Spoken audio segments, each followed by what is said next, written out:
Have you ever been learning a language and then you feel like you've hit a plateau? You might have noticed a lot of progress in the beginning, and then you get to a level where you think, well, the way that I'm speaking now really hasn't changed over the past few months, or for some people, even a few years. In fact, I've met some people who may have learned a lot of the language in, say, the initial months of moving to Thailand, and then it's almost like that crystallizes and that becomes their Thai for the next 10 years. So the question is, how do you ensure that you don't just hit this plateau and stay there? How do you break through? How do you get your language to a point where it's getting closer and closer to the language of native speakers? Now, I'm not saying that you need to speak like a native speaker, but you should have some kind of goal, some kind of target that you want to hit. Back when I first moved to Thailand, now we're talking the 90s here, one of the first jobs that I landed was with Dale Carnegie, the Dale Carnegie Training Center. I was close to the owner and the founder of a certain university in Bangkok, and they held the rights to Dale Carnegie. So they put me in there. Now, I'm not normally one for these rah-rah kind of, we call in Thai, full training sessions, very fluffy. But they put me in there because this was a global thing, and it's something that bridged both academia and it went into the corporate sector as well. So they could get use out of the salary that they were paying me both in the university, but also in their corporate side. And so as I went into Dale Carnegie, they put me in as a trainee trainer. So just to paint the picture for you, I'm this young guy in my 20s in Bangkok. I could already speak Chinese and I spoke Indonesian and some other languages, but this was the first time really getting into Thai. Now, the Dale Carnegie program, the way it worked back then, it was a 12-week program. And this program went for 3 hours every session for 12 sessions. We would run programs in-house for corporate clients, and we would also have public programs both in Thai and in English. So every Saturday, you would have the English program in the morning going until lunchtime.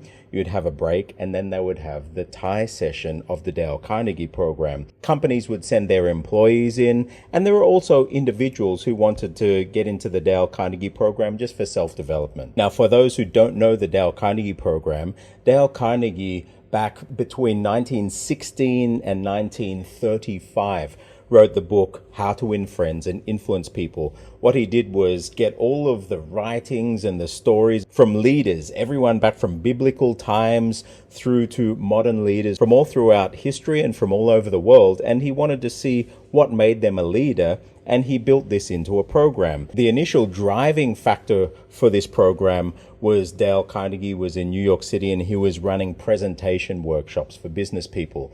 And so there was a big emphasis on presentations. And so to appreciate the Dale Carnegie program, picture this. Every week you would have certain points, certain things you would want the people in the class. You'd have maybe 15 to 30 people in a class.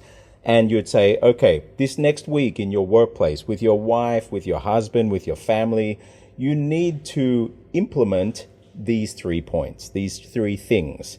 You don't have to tell them that you're doing it, but just do it. And then next week, come back and tell us the story. Now, we had a format for the way these stories were told. We call it in Dale Carnegie the magic formula. You have an incident, an action, and a benefit.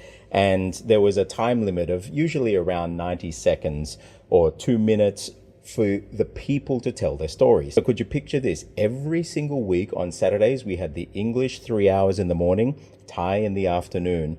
But all throughout the week, we would usually 2 to 3 days a week be in companies all over Thailand running these programs as well for presentations, for sales. But they all followed this Dale Carnegie model where people had to use certain principles and then tell a story about their lives according to a certain format. And the way that we do it is that we as instructors, now as a trainee instructor, you even get called on more, you would have to be the first example for the class. And so it wasn't very long from hearing these stories day in, day out with this formulaic pattern in Thai and in English as well, that I was able to start to copy these patterns as I was listening. I was listening to the instructors, the Thai instructors go up and they were presenting their stories, and they would have certain startings and endings, and we actually taught them how to start a presentation in Thai. And so I would implement that as well in Thai, and it allowed me to really hit the ground running with my Thai and start to be able to tell stories about my life, about different things in Thai, just basing it on what I heard back. Now, I made mistakes. I made a lot of mistakes. People laughed at the class at the mistakes that I made, but they were helpful too. At the same time, I was reading all of these Dale Carnegie books, not only in English, but in Thai as well, because I had to be in charge of reading over the English and checking that the Thai was okay. Even though I was learning Thai, I was getting a big vocabulary from the books. And the thing about these self-help books, a lot of the time they'll use repetitive language or predictable language. And you can see this repetitive language coming up in Thai, which was also being used in the presentations of the facilitators and the people we call Pu Khao Obrum, the people taking the course.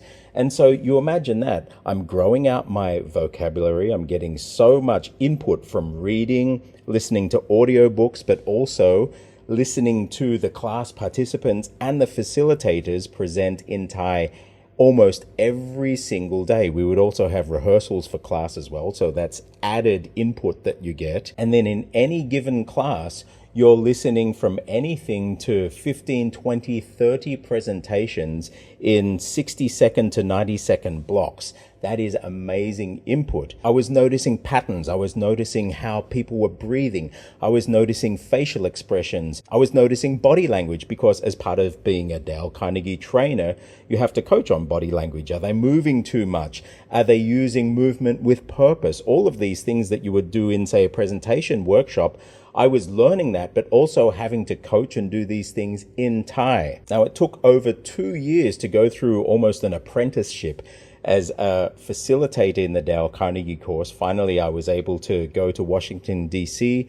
I got my accreditation. I came back, and then I could actually facilitate these programs in not only English, but also in Thai. And then I started doing them in Indonesian and other languages. But I can tell you that that intense, day in, day out, needing to get up in front of a bunch of people, use the language, push myself to use the language with the fear that you're going to say something wrong, everyone's going to laugh, didn't matter.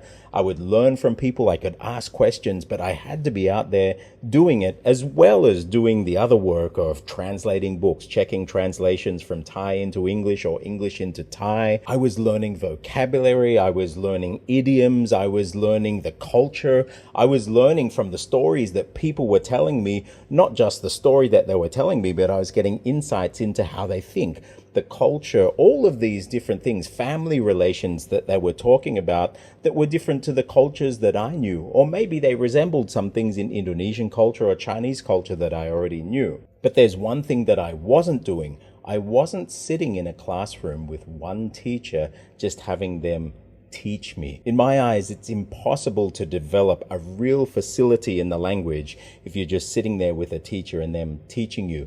You have to be out there in the trenches, using the language, getting exposure to the language, making mistakes, correcting the mistakes. Now, luckily, I had a grounding in phonology and articulation. So learning to hear sounds outside of my mother tongue, which is English, or other languages that I speak. And so I could hear the difference, say, of a D between d, the, the.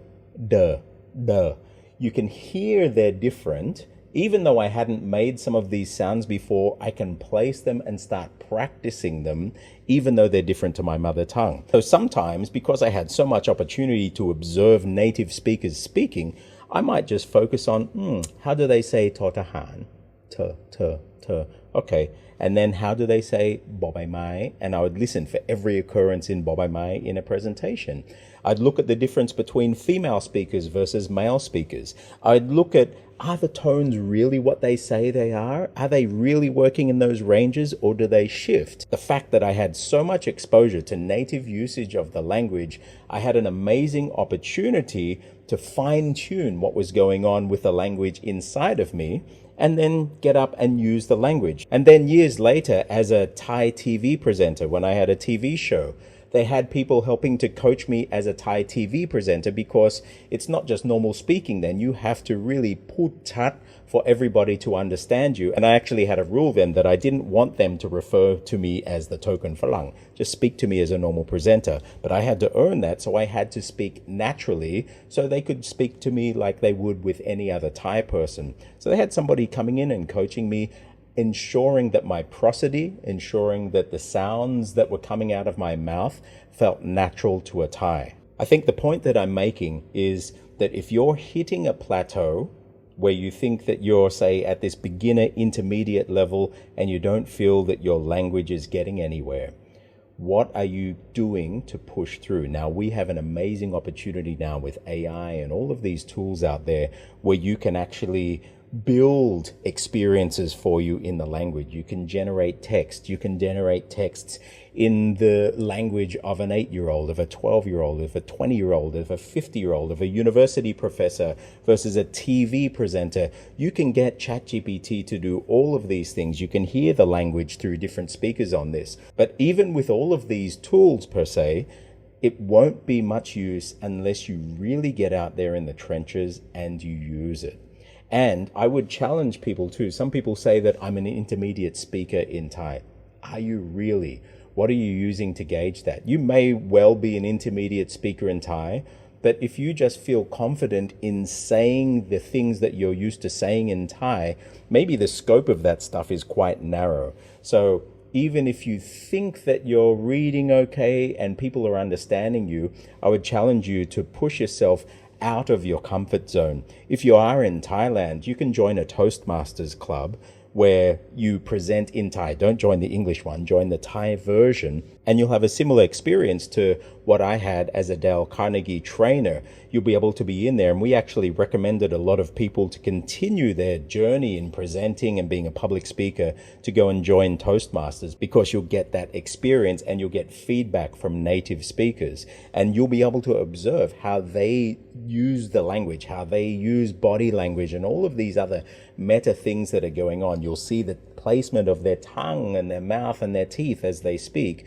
and then you try and mimic and emulate that as well. Now, I'm saying this as this Saturday, I'm coming up to the 4 on weeks for the Minecraft team. We try and do a 4 on, 4 off, where we will meet either face-to-face here in Bangkok, or if you can't be in Bangkok, we meet online. And we do these sessions where we use language. We'll have different topics. We'll coach each other and see how we're learning, and I'll have a core topic and then see how we apply it through the sessions, 4 on, 4 off. But with these sessions, I try and run them in a similar spirit to the Dale Carnegie programs. I will give you some points. I've built all of these tools up for you. Like you can see, I've got the consonant compass here. I've got the Thai tone assistant, so you can write something in Thai. Pai nai lo. See, and this will give you all of the tones. So I've built these tools out for you so they can help you solidify and crystallize some of these points of the language. But there is no way that the language is going to start living inside of you just through learning through tools or learning through a lesson or a book or even an individual teacher. You need to get yourself out in the trenches, learn all of this stuff in your own time, but the real learning comes when you're out in the field actually using the language. Start reading in Thai. Now, I've built this tool out so you can just cut and paste in any Thai text, and it will split the words up for you into syllable blocks or into word blocks too if you need it. You can practice writing your Thai. So supposing I click on this word tong, you can click on up here and you'll see the word tong, so you can practice your writing, getting the script into you. All of these tools are great. They get you exposure to the language. You can read, you can build your vocabulary up from these sources, from ChatGPT, get ChatGPT to generate stories for you. But ultimately, if you really want your language to hit the levels that you want them to hit, you need to be out there using it. So for those people in Minecraft, I'll see you this Saturday. If you haven't joined Minecraft, come and join it at jacademy.com. You can see the link in the description below. If you are learning Thai, make sure you have a copy of Cracking Thai Fundamentals, the book. And then online at Jacademy, you can also subscribe to all of the unlimited Thai content there. Now, it's really exciting because now that I've built all of these tools up, I'm starting to port all of my lessons and my content over here to Cracking Language.